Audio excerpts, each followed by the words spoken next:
Bonjour. Bonjour. Alors j'ai eu une discussion hier soir avec quelqu'un et concernant tout ce qui est dit là dans les constats par rapport au fait de dire que par exemple Dieu est un, bon Dieu est un ça c'est clair et que tout est en Dieu. Donc il me disait que c'était du panthéisme. Alors effectivement quand tu dis la signification du mot panthéisme, c'est une doctrine selon laquelle Dieu est tout et tout est en Dieu. Donc effectivement, après, bon, c'est vrai qu'on dit souvent que Dieu est amour. Où est-ce qu'on va chercher ça? Parce que bon, Dieu est amour, c'est marqué où? Etc., etc. Voilà. Donc moi, j'ai pas su vraiment répondre, tu vois. Donc je me suis dit, tiens, ce serait peut-être intéressant que je pose la question à l'ami suisse. Oui, bon, écoute, on en a déjà répondu à pas mal, mais on peut recommencer. Mais si Dieu est amour, c'est marqué où? Si on parle de l'islam, ben, on va voir dans l'islam ce que c'est, on va faire l'expérimentation soi-même de tout ça. C'est pas des compréhensions de raisonnement. De raisonnement. Le panthéisme, c'est une doctrine selon laquelle ceci, cela.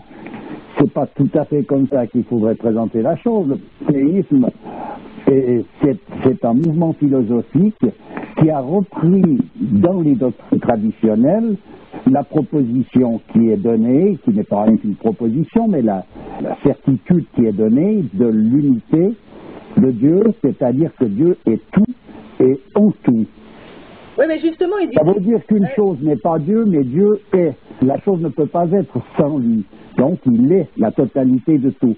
Alors, ici, étudier cette doctrine, il faut étudier ces choses-là dans le cadre traditionnel, pas les chercher dans le panthéisme, parce que la vision du panthéiste, elle est donc fragmentée, elle est rétrécie, et ça ne peut pas faire.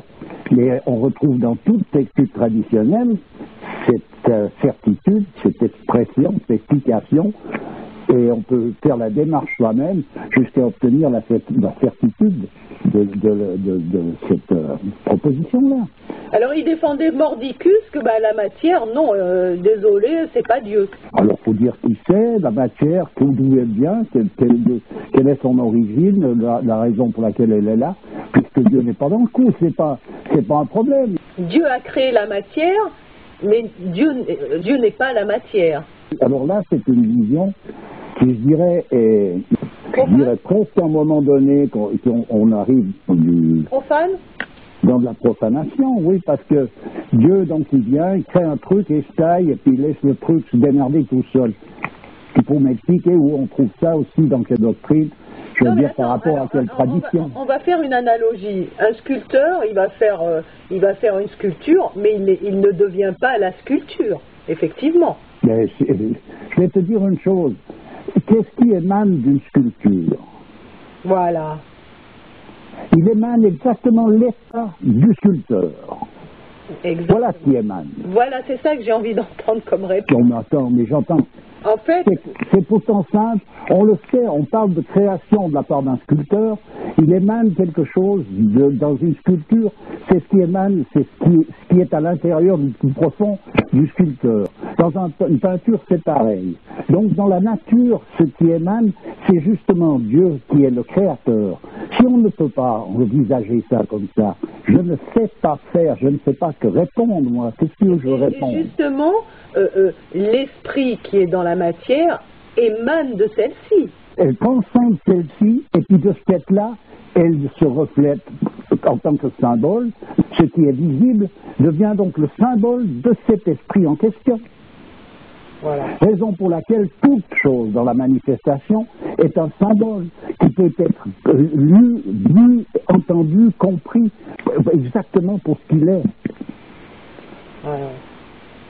Alors il me disait aussi, mais je ne comprends pas pourquoi vous allez chercher vos références dans le bouddhisme, dans l'hindouisme, la spiritualité islamique est suffisamment belle et grande et complète. Bien sûr, la preuve en est. Le prophète a dit, allez chercher la science même jusqu'en Chine s'il le faut. Donc elle est bel et bien complète. Il n'a pas mis des barrières d'obscurité là au milieu. Si dans le bouddhisme, ils ont mis l'accent sur tel aspect avec un peu plus de proéminence que dans une autre tradition, c'est intéressant de voir, voilà ce qui peut émaner en quelque sorte de cette proposition que tu vas retrouver dans l'islam, c'est clair, tu la retrouves, mais seulement il y a un moment donné pour l'esprit de l'homme, et surtout actuel, les propositions faites sont recouvertes d'un voile abstrait pour les yeux de l'homme en général. Alors, c'est pour ça qu'il est intéressant d'aller voir ce qui apparaît comme abstrait quand il a été mis en évidence comme quelque chose de concret, voilà l'apparence qu'il en a. Ouais. Raison pour laquelle on peut se référer à des données qui vont se retrouver dans le bouddhisme, dans le christianisme, dans l'hindouisme, dans toute tradition authentique, mais évidemment pas dans le panthéisme ou bien dans tous les ismes qui ont été répandus les uns après les autres. Social-théosophisme, il y en a une multitude. Alors ça, c'est des espèces de fragments qui se sont bâtis autour d'une réalité, mais j'entends tout le restant, ce ne sont que des élucubrations mentales de celui qui a mis en place tout ce circuit. Alors les références valables sont faites de la part d'hommes qui ont réalisé ces choses-là. Alors c'est le cas des prophètes, des saints, de l'histoire. C'est des personnages qui, eux, ont réalisé ça. Ils le sont. Ils sont pas en train d'ergoter pour essayer de faire un montage dans leur cerveau. Ils sont la représentation même de ça, au même titre qu'une rose, elle est la représentation d'une forme de beauté, elle est la beauté comme telle, représentée sous telle forme. Ouais. Elle n'est pas autre chose. Voilà, alors la beauté, c'est un attribut divin. Cet attribut divin, il se voit pour les yeux du commun des mortels à travers cette belle fleur. Eh ben, le voilà, voilà l'attribut de Dieu que l'on peut voir. Donc c'est Dieu qui est dans toute chose, qui émane à travers ce symbole. En fait, la matière, c'est un symbole, on peut dire ça. Oui, je veux dire, pour parler de ces choses-là, ou pour simplement parler, parce que c'est pas encore d'en parler, c'est pas ça, mais pour comprendre ce que représente tout ça, le mieux, c'est pas d'en parler véritablement, c'est de les étudier. Tu comprends? Il faut étudier ces choses-là comme il faut. Si on veut parler de l'islam, il faut donc étudier l'islam pour rentrer dans les sciences de l'islam jusqu'au bout. Et non pas se limiter à des interprétations subjectives à travers une traduction en français du Coran, la plupart du temps. Non, mais non seulement ça, mais en même temps, pas une traduction subjective de notre propre mental. En plus, il faut faire l'expérience même des choses. Tu vois, quand on parle d'un maître dans une tradition, et des disciples qui sont autour de lui, ces disciples, je vais te dire, mentalement, ils n'ont pas de problème particulier, ils peuvent très bien comprendre, ils lisent le livre, ils voient bien, tu vois, tout va bien, la compréhension sur un certain plan, c'est pas un problème. Mais après, ils veulent en faire l'expérience de ça, ils veulent faire cette expérience même, c'est-à-dire qu'ils veulent rejoindre la rive sur laquelle se trouve le maître. Eux, ils sont sur l'autre rive du fleuve et ils veulent traverser ce fleuve pour rejoindre l'autre rive. On en parle assez souvent de ce symbole, de traverser sur l'autre rive. Donc ça ne sert à rien de vouloir déterminer ce qu'est l'autre rive en restant sur une. Il faut faire, à un moment donné, cette traversée. Bon. Et c'est ça la démarche. Oui. Alors la différence qu'il y a entre le syncrétisme, qui est en fait une espèce de mélange entre plusieurs religions, traditions, pour arriver à quelque chose d'informe, d'indigeste, comme ce que veut nous présenter le nouvel ordre mondial ou même le New Age, quoi. et le fait d'aller chercher des connaissances dans des traditions préexistantes ou des religions préexistantes, ça n'a rien à voir finalement. Pour un musulman, il est musulman, donc il vit selon ses préceptes sur le plan traditionnel. Après, bon, sur un certain décor extérieur, il y a des modifications qui peuvent être faites parce qu'on ne peut pas tous à présent se promener avec un chameau à travers la ville, c'est fini, on est dans une autre histoire, donc on est bien obligé de passer par là, parce que il y a des choses qui sont dans une mouvance constante, donc on ne peut pas en rester sur les mêmes gestes dans ce sens-là. À présent, on peut conserver la même attitude, par contre. C'est-à-dire que cette attitude qui consiste à vouloir être en accord avec Dieu dans toutes les situations dans lesquelles le destin va se charger de nous mettre. On en a déjà parlé de tout ça. Ouais. On est bien d'accord. Après, donc, pour un musulman, il étudie sa tradition, il vit sa tradition, il cherche à comprendre, il y a tout ce qu'il faut pour faire. Il y a encore, certainement, il existe encore d'ailleurs des personnages capables d'instruire, quelqu'un qui cherche vraiment jusqu'à qu'il ait pu aller à la limite de ses propres possibilités de comprendre, parce que les limites ne sont pas dans ce qui est à comprendre, mais dans les possibilités de celui qui cherche à comprendre. Voilà où se situent les limites. Alors, en principe, dans une tradition, un personnage, chacun se retrouve avec ses propres limites, mais il les dépasse. Se dépasser, c'est dépasser ses limites dans le sens que d'accepter que ces limites sont nos propres limites, mais ne sont pas les limites de la vérité. Voilà. Bon, ça ne peut être acquis qu'au contact d'un maître. Oui. Voilà. Donc, autrement, on reste, oui, mais qui me dit que... Moi, j'ai rencontré, je te dis, des profs de philo, des personnages qui ont passé leur vie dans la philosophie. Ils arrivent, Dieu, ils sont là, ouais, mais qu'est-ce qu'il nous dit que, oui, mais bien sûr, oui, mais ça ne fait pas. Bon, ils sont dans le doute total et dans la peur. Ils ont peur parce qu'ils ne savent pas, puis ils sont dans le doute. Mais c'est pas ça, la philosophie. La philosophie, dans le sens traditionnel, c'est l'amour de la sagesse, et ça ne nous amène pas à cette position-là, ça nous amène à l'amour et à la certitude, et non pas aux peurs et aux doutes. Et non pas aux peurs et aux doutes. Voilà. En parlant d'amour, donc, il me disait, qu'est-ce qui vous fait dire que Dieu est amour? C'est écrit où tout ça? Je ne sais pas quelles sont les références des personnages, parce que dans toute tradition, c'est exprimé, ça. Tu veux dire c'est ce qui en ressort? Non, c'est pas ce qui en ressort. C'est ce qui est exprimé même en clair. Quand il est dit que la miséricorde dépasse la rigueur dans les sciences traditionnelles, la miséricorde, en l'occurrence, c'est l'amour.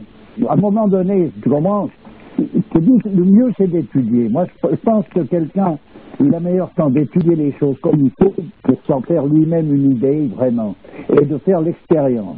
Parce qu'autrement, l'explication va tourner en rond indéfiniment, hein. C'est sans fin. Parce qu'on finit ça, puis on recommence avec oui mais, non mais, oui mais, c'est cette espèce d'errance, de doute, de mouvement, de contradiction. Par principe, on rentre dans un truc qui est infernal. Mais ça, c'est de la profanation. Ben, en l'occurrence, c'est en tout cas un état d'ignorance, d'obscurantisme, qui fait qu'à un moment donné, une volonté d'y rester. Je dis pas ça pour dire qu'il y a une mauvaise volonté ou une mauvaise intention de la part de quelqu'un, mais les bonnes intentions, c'est bien, mais après, comme on dit, l'enfer est pavé de bonnes intentions, donc c'est pas suffisant pour encore avoir une ouverture suffisante pour accepter la possibilité de voir. C'est un petit peu ce que j'ai déjà dit, et qui n'est pas de moi. Un homme comme M. Chion explique ça en disant que ce qui caractérise l'homme actuel sur le plan spirituel, c'est sa profonde détresse. Détresse, oui. Par contre, pour compenser cette détresse, il y a une déferlante de grâce qui surpasse cette détresse. Mais encore faut-il que l'homme donne son accord dans le sens qu'il veut bien accepter cette grâce. C'est là où ça se complique. Parce que l'homme peut rester en enfer malgré que Dieu veut l'en sortir. C'est aussi exprimé, ça. Dans les traditions, c'est pas moi qui est en train de la chanter, parce que je l'ai trouvée une dans mon rêve.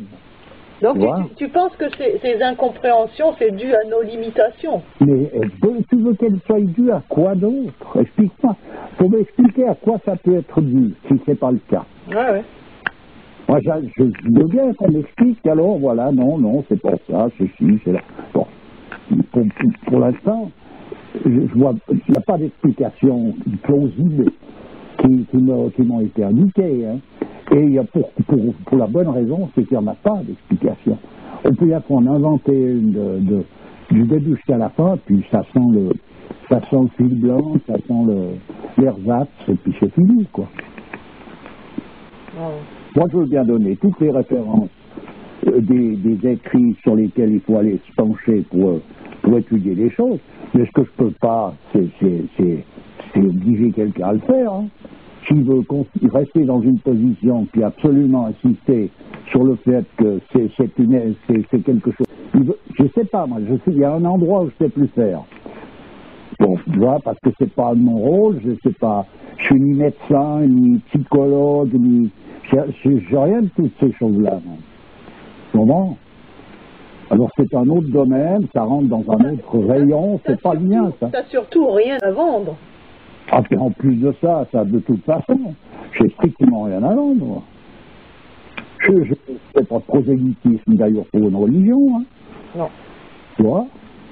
Elles se défendent d'elles-mêmes, qu'elles ont besoin de moi. Elles ont besoin de personne. Tout d'un coup, elles ont besoin de moi pour se défendre. Non, mais il faut arrêter de rigoler, là. Et Dieu, surtout, n'a besoin de personne pour le défendre. Bon, non. Je ne sais pas m'occuper de tout ça. Mais il y a certainement des spécialistes pour ça. Hein. Il y a des gens d'ailleurs qui font beaucoup, il y a beaucoup de gens dans une tradition d'ailleurs telle que l'islam qui font du social et qui se donnent beaucoup de peine et qui restent dans les clous par rapport à la tradition et que tous les mouvements, tous les chants, tout ce qu'il faut, quelqu'un qui se met dans ce cadre-là, il a toutes les chances de retrouver un équilibre quand même, en tout cas sur un certain plan. Même si ça ne l'amène pas à comprendre au-delà de ses propres limites, il est déjà dans une position, après, s'il veut chercher à comprendre et qu'il a la faculté pour, tout est offert. Ouais. Et il n'y a rien, personne n'est laissé à l'abandon, ça n'existe pas. Ouais.